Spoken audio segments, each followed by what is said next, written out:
Nice to see you in person. Lovely to meet you. Okay. Well, I'm Dave Rosner. I'm the CMO of Audigent. I love being here on today's topic. I used to run an innovations practice at IPG. So for 7 years, I was telling people what was next and creating in some organizations a lot of trauma and in some organizations a lot of awards and celebration.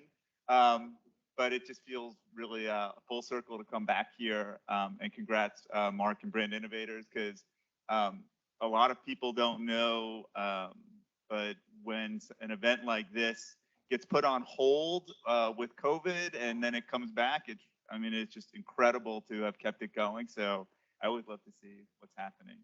Okay, so here we are. I'm very excited about my conversation today with Jenna. It sounds like almost everyone knows Carter's. We were on the phone yesterday. I have an 18-month-old and I didn't know Carter's. So yeah, I'm in Atlanta. I guess that's just wrong of me, but I'll admit it because I'm from New York. So yeah, we want to talk a lot about what's happening there, her journey as a marketer. I think what's really interesting, Jenna, is it's a very non-traditional path, career path. Jenna has started up more in the social media space, which wasn't that big for those of you, I'm looking around, for those of you who remember when social media started. We won't go back as far as classmates maybe, but there was a time where that was not a career path that people would have thought would have ended up as a VP of marketing at Carter. So let's just start there. So you've had this amazing career in marketing and driving innovations for world-class brands, all the way now through activations on Twitter and TikTok. So tell us a little bit about your journey as a marketer and what's been the through line for your sort of philosophy as you've gone from different companies. Intro. Thank you. I can't believe you don't know Carter's. We will have to now fix I know that. Carter's. That is my job every single day, is to introduce Carter's to new generations of parents. But the through line, sort of to start with that, has been writing and content for me. And a lot of us, when I graduated, which was in the early 2000s, like the job to have was to go work at a New York City glossy, like I wanted to be Carrie Bradshaw, quite frankly. And so I went and started my career actually in editorial at Condé Nast, and then found my way eventually into copywriting. And at the time, Facebook and Twitter were just becoming things for brands. I remember we had this experimental paid social budget of like $1,000. And we were trying to figure out how to prove out brand marketing and ROI on these like very cool, innovative, emerging platforms. And I eventually found my way to Pizza Hut, where I spent the bulk of my career. I think you're going to hear from a KFC Yum mate later today. But I really came up through social media as it was becoming a thing. And the way I sort of built my career is I found the next cool shiny thing that no one in the organization was touching, and we created content there. And so as I came up through the organization, eventually I found my way into brand marketing and product development. You can thank me for the Cheez-It Pizza and the Cinnabon mini sweets at Pizza Hut. Those were my sort of legacy signature items. But as I moved through the TV advertising space and learned how to produce photography and content that worked really well on different platforms, from broadcast, linear TV, all the way through to sort of the very first digital video programs to help us augment our giant TV buy, I learned how to flex creation and creativity across different platforms. All the way through, writing content and being a strong copywriter and conceptor is what served me all the way through to where I am now. My next job was at Hilton. So my number one competitor on the Hampton Inn brand is right here in this building, the Holiday Inn. Got very quiet. Room got very quiet. And then I found my way to Carter's. So today at Carter's, I look after our brand strategies for our 4 master retail brands. So Carter's, Oshkosh B'gosh. I know everybody gives a big sigh and thinks about that image that your mom has in their attic about with you wearing the little Oshkosh overalls when you were a toddler. We also have Skip Hop, which is our durables brand. We have diaper bags and changing pads. And then we have Little Planet by Carter's, which is our newest portfolio brand. It's organic and sustainable and my favorite brand in the portfolio, but don't tell anybody in the building. And I look after brand strategy and then also our in-house creative. So we have an awesome creative team of about 40. The Carter's creative director is sitting right over there. She's amazing. We do all of our photography, video, copywriting, all the assets on our owned and our paid media channels. And then I also do PR and social. Our head of PR and social is here. I have like quite a support group today. And I also do visual merchandising. So the way that our stores show up, which is a really important channel for us in terms of branding and marketing. That is, the first off, it's good that we didn't get thrown out and you continue the story all the way through where you are today. So let's go to a topic that's not controversial at all. Let's start with Carter's and what you're focused on and what the story you're trying to tell at Carter's is. So Carter's is really cool. It is a 157-year-old brand.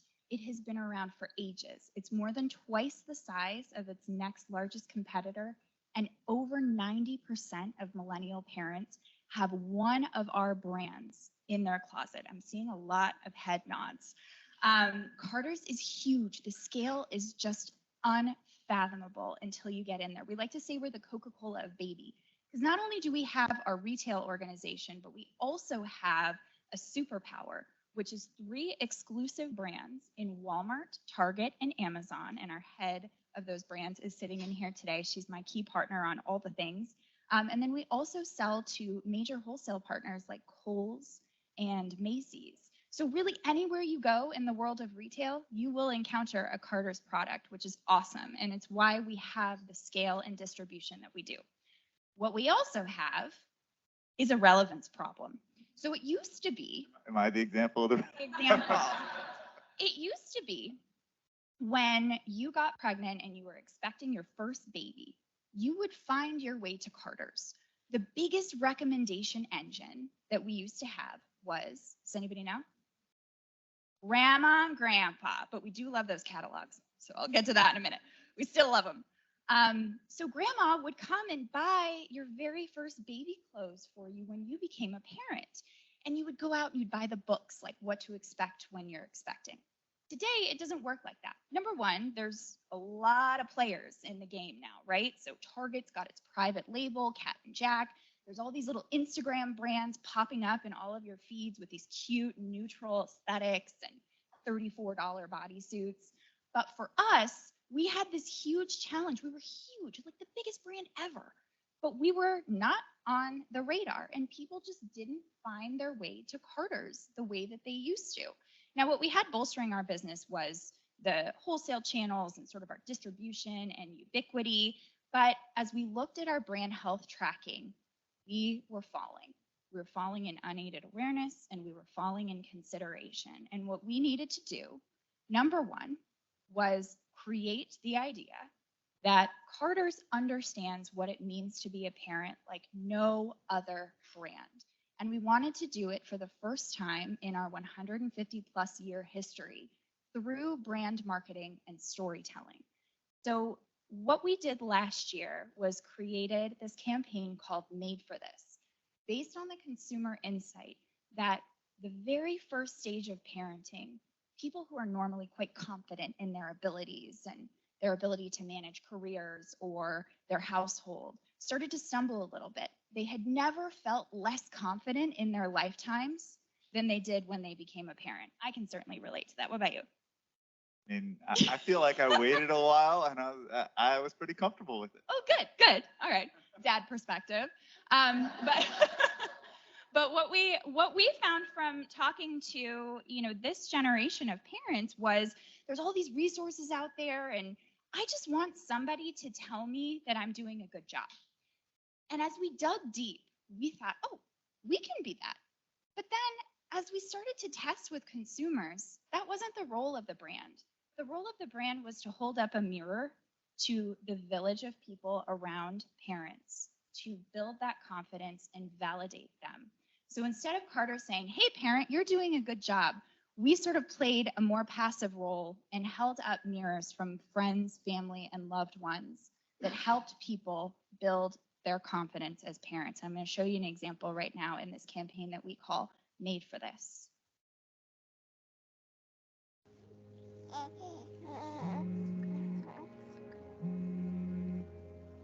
It's your mom. I'll call her back. Hi, Lauren. It's Mom. I just got home, but I wanted to thank you and Matt again for a wonderful weekend. Meeting Jack was a dream come true. I know last night was a late one, but Lauren, it will get easier. You're doing better than you know. That little boy's eyes light up when you walk into the room, and that's what really matters. Just remember to be patient with Jack and yourself. You know you used to hate baths just like him. Anyways, just wanted to call and say, I love you.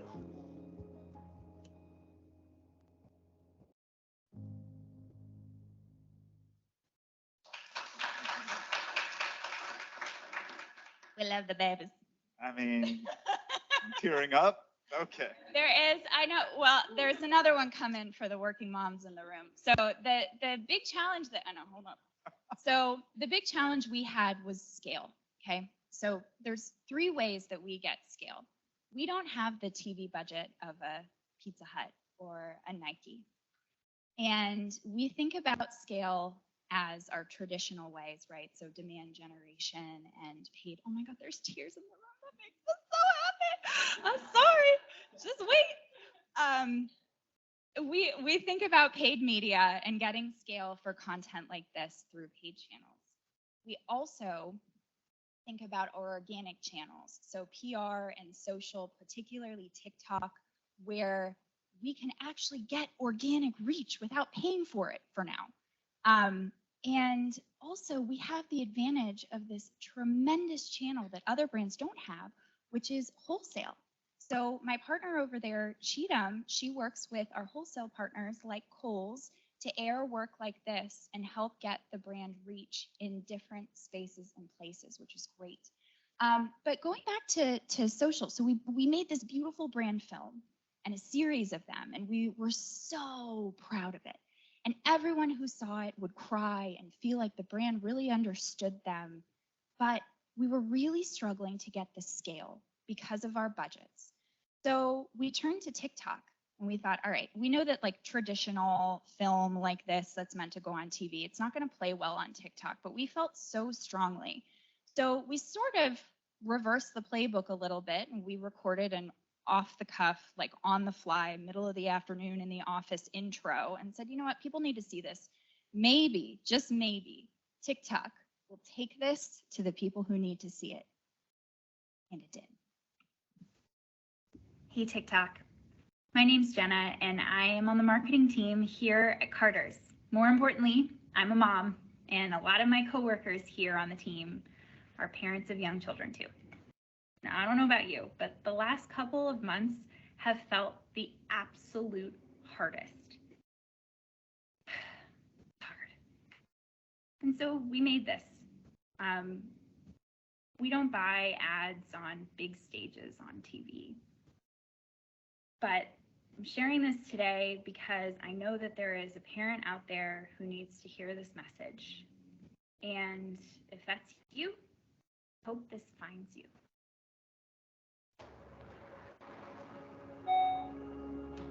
Julia, I know you're getting back into the swing of things at the office.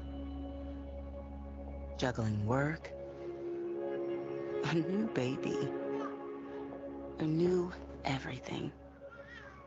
It's not easy, not by a long shot. But I wanted you to know how much we all appreciate you. It's a tough job, being everything to everyone. And I know you expect so much from yourself. But everything you're giving us is enough. You are enough. And you're doing better than you know, especially where it matters most.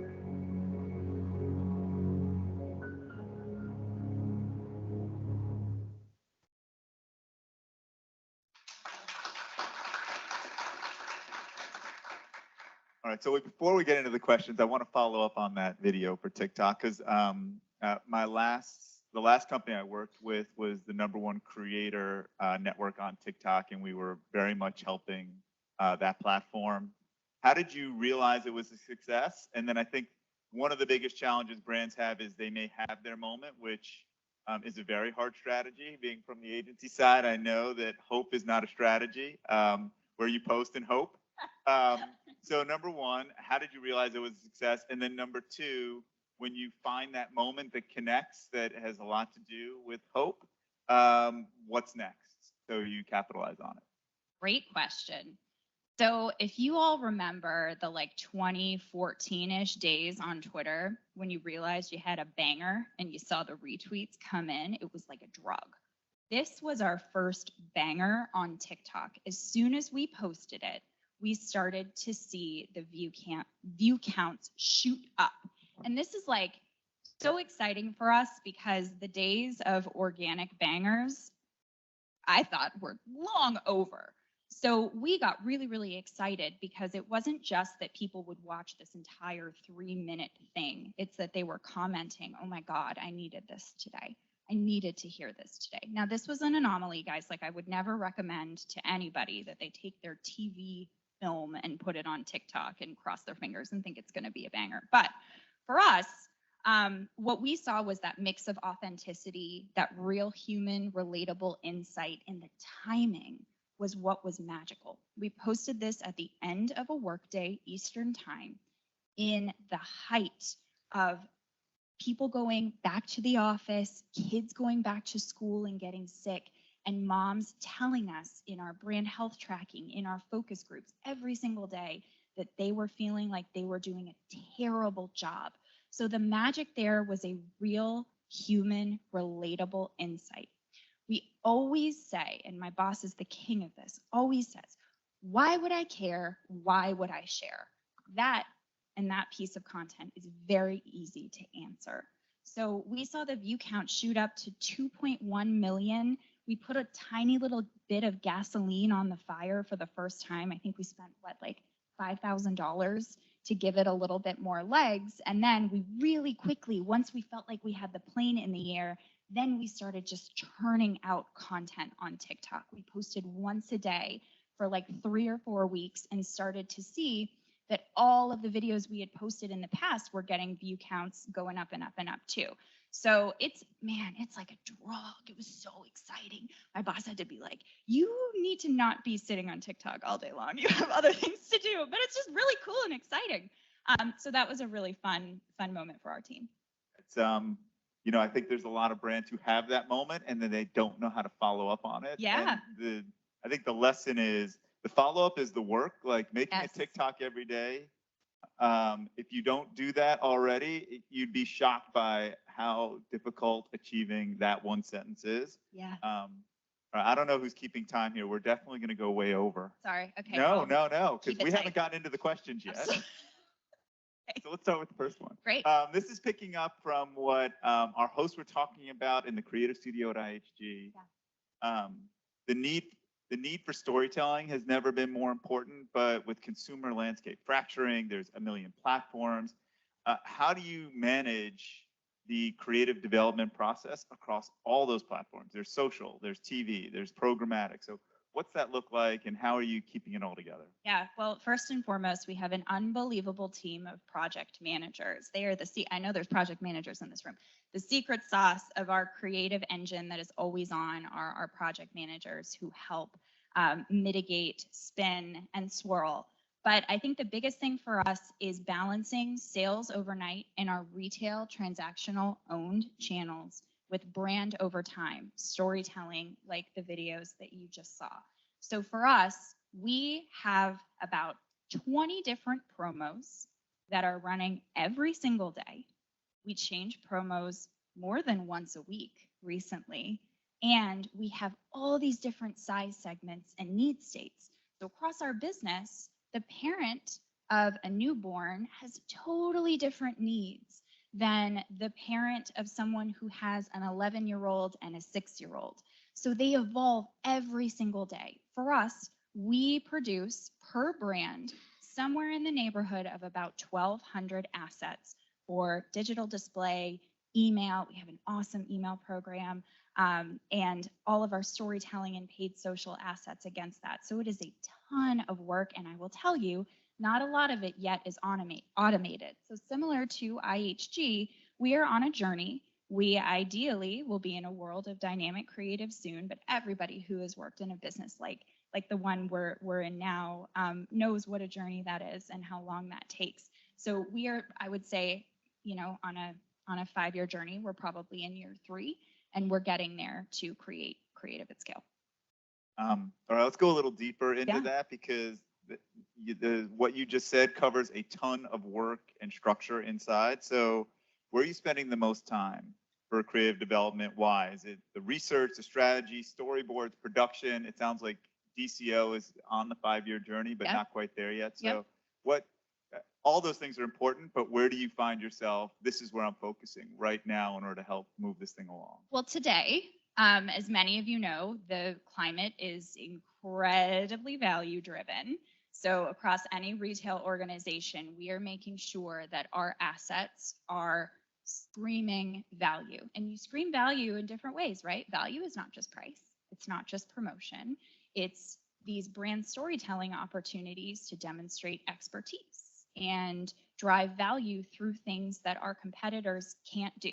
We have 157 years of expertise across our brands. So for us, we're spending a lot of time on the demand driving assets and making sure that they are as value focused as possible. Then on the other side, and by the way, our creative director, I cannot say enough great things about that team. They are so on their game as we move into Black Friday and Q4.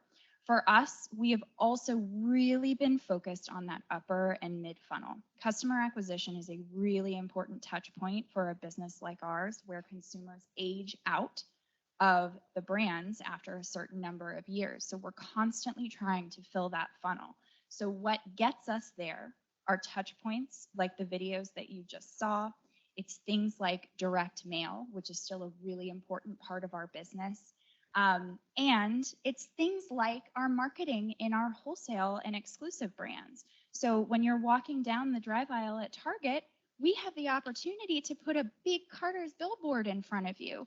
And Cheatham and her team have spent a lot of time getting smart and creative about how we talk about the brand in those channels, because that is where millennial parents are spending their time, at the Target, man. That's what I do. I don't know what you did this weekend. That was what I did. So yeah.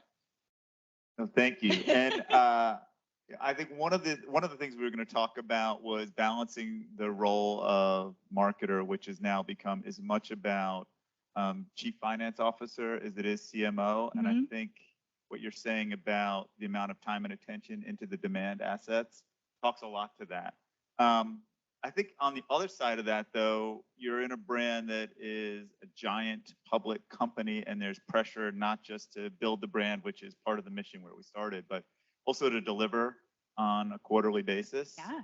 So how do you protect those brand building assets like the ones you shared? How do you create the grace inside the organization to say, this is going to be something that may or may not hit our monthly or quarterly numbers as its primary objective, but is absolutely necessary in order to take us where we want to go? Yep.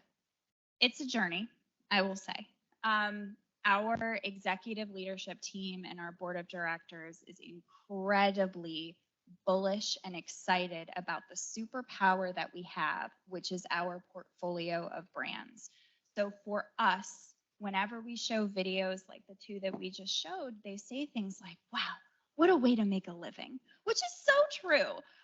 So we have trust and a lot of support from the executive team. But more than that, it's about showing with data how these activations help with new customer acquisition.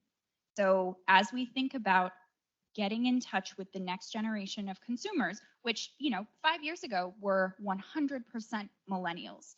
Millennials are sort of not necessarily the core bullseye target. Now we're sort of shifting our focus to the younger millennial and Gen Z and figuring out where we need to be with authentic, brand right, platform right activations like TikTok, like YouTube, like content on our blog, Life with Kids, to make sure that when they are doing their Googles, instead of buying their what to expect when you're expecting, we are right there. And that is our first touch point in introduction to Carter's. Because like I said earlier in our discussion, grandma isn't doing that introduction absolutely certainly anymore. It's great that you have creative that I think gets to people's hearts so quickly. That probably helps in the process. Yep. And then sharing that how it brings in net new customers closes the door on that. The other piece I would just say, and one of the things that we had talked about yesterday was sort of proof of concept was a very recent collaboration that we did with Hillary Duff. And Hillary, if you did not grow up with her, was Lizzie McGuire. She is a millennial mom of 3. And in our core target, the sort of 24 to 32-year-old female, she is the most relatable, down-to-earth celebrity out there. I mean, she just posted yesterday on her Instagram stories about like her daughter was like trying to climb up her arm to get out of a ball pit, and she like really wanted to get the shot on her iPhone, and so like kept her daughter in the ball pit. That sounds really intense, but it was very sweet and relatable. So we partnered with her as not just a celebrity spokesperson, but we made her our chief mom officer. And we created a capsule collection that Hillary helped design. And it was teeny tiny, a very, very small collection of just about 14 pieces. And we made it for sale on e-com and in our stores. And we did that not just to lend authenticity to the partnership, but to prove out the value of a campaign like this. It wasn't just a celebrity partnership. It was a series of content activations. It was a ton of earned media, and it was a pretty big investment for our brand and something we hadn't done before. And so as we went through that journey, we were able to show not just sales of the collection, but the attachment. So we brought in new customers that Hillary helped us reach, but then they came in and they bought other stuff too. So we had that really nice hard data around customer acquisition that you don't always get with activations that are just straight video. And then of course you have your brand lift studies and our brand health tracking, which of course is a lagging indicator. But putting all of those things together to tell the story of why brand marketing matters is really, really impactful. I think that covers what we were going to talk about next, which is great because it's all about performance. Yeah. So if you have great creative and you don't track it through to performance across your own metrics, then it becomes much harder to sell in that next program. All right, so let's go to something that is much less human, because the human part of this, everybody in this room was a baby. So part of that I think we can all relate to. I had to just look around the corner a second. Make sure there's no. Just make sure. Who knows? I just flew in last night. Okay. All right. So let's do a quick gear shift before Carrie gives us the cane and pulls us. Yeah, the hook and pulls us off. Let's talk about data. So more and more, there's more and more data floating around. There are more and more terms. I heard zero-party data this morning, first-party data. People could get into a good argument about what the differences are. On the other hand, it's also data is becoming a real catalyst for effective campaigns. And it's also a bit of it can be a challenge to how to collect your data, how to work with partners that are using data. So the company that I work with works with some of the biggest data companies in the world, like a TransUnion or a ComScore, to unlock that data for new ways and advertisers. There's just a lot. So how are you using data? How are you managing all those new offerings and unlocking all these insights that you're getting across the campaigns? So number one, our biggest partner in the organization, of course, is consumer insights and the customer analytics teams. So everything that we do, from the way we photograph denim all the way through to what we are running as a promo on any given day, is informed by the data that we have. So I'll give you the denim example. We used to show kids for Oshkosh Bagosh standing in their, I'll just stand up if I may, standing in their denim like this. And for some reason, every time we ran a lifestyle shot like that, we saw lower engagement. And what we found as we went through consumer focus groups was when the kids are wearing denim, I don't know what your kids call them, but my kid calls them crispy pants. It looks uncomfortable. And there is a perception that denim for kids is uncomfortable. So then we started shooting kids breakdancing in denim, running across skate parks wearing jeans. And we found that the engagement on those assets was better because the denim looked more comfortable. Isn't that crazy? So like even something so simple as the way a kid is standing in a lifestyle photo can be influenced by data. That's not to say there's not a beautiful balance between art and science, but sort of the next piece of the puzzle is understanding exactly who our consumers are. So these new consumers we're bringing in through Hillary Duff, where else do they shop? Are they more or less value sensitive? What do we serve them? What else are they buying? And then we can make subsequent campaigns just for them that are tailored to them. And then the last thing that I'll say in our business, the way we communicate to customers throughout their life stage is so, so important. So at the 18-month mark, we start to send parents content about potty training and what pants to buy if you're potty training a little boy, like the drawstring waist that they can easily get up and down. When we start selling them underwear, because a big sort of rite of passage when you begin potty training is you go to Carter's and you let them pick out their own underwear, and they think that that's really cool. So everything that we do from the day-to-day to the big giant campaigns like Hillary Duff is informed by data in some way, shape, or form. Are we perfect? No. Can we get better? Yes, we are always getting better as technology evolves and getting more and more personalized on our journey. But I find it so interesting how it informs almost every facet of how we go to market. Yeah, the piece on first party data is talking to a lot of marketers. Mm-hmm. It's such a challenge because you're collecting it. Right now, I think one of the biggest change agents in our industry is that the fact that the regulatory landscape is changing. So there was a big decision not that long ago on Sephora where they were levied fines for how they were using their own data. And the truth is that we are not sure what the regulations are going to be in January, but we know that they're going to be different, which is a very interesting moment to be in when digital is driving most communications and data plays a part of digital, and you don't know what the rules of engagement will be. So it sounds like there's a more conservative take on data to understand what's happening and just understand consumers and then build from there. You may have talked about this, but I always like to end it up on what's next. So is there something that is in the hopper that you can share that's next coming from Carter's? Yeah. So number one, we are releasing our second collection with Hillary Duff in the spring. It is so, so cute. She had a very heavy influence in the design of it, and I just think it is absolutely darling. And I failed to mention that our first collection sold out online within 4 days, which is a crazy town. Yes. Good job to the team. So we're really excited about that second drop. And the other thing that I would just hint at is keep your eye on OshKosh B'gosh. And that's one brand I haven't talked about very much, but it's a $500 million brand with a ton of really interesting latent equity. So when we think about awareness of that brand, probably everybody in this room is maybe more aware of OshKosh than they are of Carter's. And everyone has this beautifully nostalgic point of view about the brand and have pictures of themselves in OshKosh overalls from back in the day.